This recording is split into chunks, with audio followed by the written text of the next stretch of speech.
As the FIFA World Cup approaches this summer, a key question: what does it take to create the perfect pitch or field for soccer's biggest stage? Our correspondent Paul Solman put his body on the line to find out.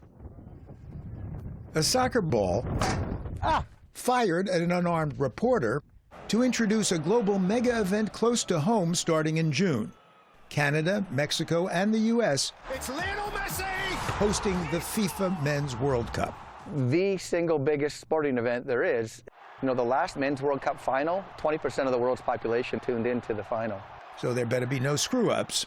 University of Tennessee turfgrass guru John Sorokin has been tasked with ensuring the playing surfaces at this summer's 16 North American venues are pitch perfect. What are the stakes here? It's on the world's biggest stage. You don't want the field to come into play where the ball's going to bounce wrong or hit something that it compromises or jeopardizes the outcome of the game, or heaven forbid a player gets hurt, from it. A divot in the natural grass that might cost a team its star, its country, a national depression. So the goal: how do we make these surfaces consistent and uniform, knowing that Miami's at sea level and there's what we call warm season grass, Bermuda grass, to inside a dome in Vancouver, which would be a cool season grass. Not greener grass then, just tried, true, and unvarying, which has taken years of research. To test it, Sorokin's team invented a so-called flex machine. What it does is it simulates an athlete's foot striking the surface. So how does it work? So you basically have a 3D printed foot inside there. You see the foot's retracting, so we can measure the speed as it's lowering down, and you can see that's an acceleration condition of a 168-pound athlete.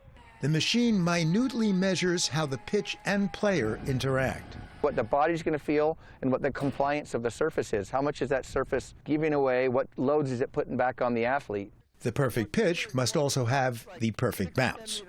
From 2 meters, the ball has to bounce and come back up between 0.6 and 1 meter. Hence the ball blasts. You can see the soccer ball goes through. Whoa. And it hits. And we measure that ball hitting the surface, the speed it comes in, the angle, and then the angle and the velocity it comes out at, and we can come up with a coefficient of restitution to get consistency and uniformity of all the surfaces. Now, World Cup games are played on natural grass, but half the host arenas have artificial turf.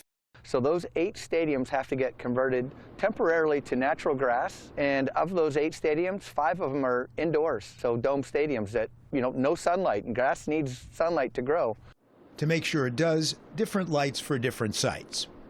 So this is the grass that's going to be used in all the 5 dome stadiums, and it's been in here for 15 weeks. And so right now we're in here and we got the normal lights on, so it's quote unquote nighttime.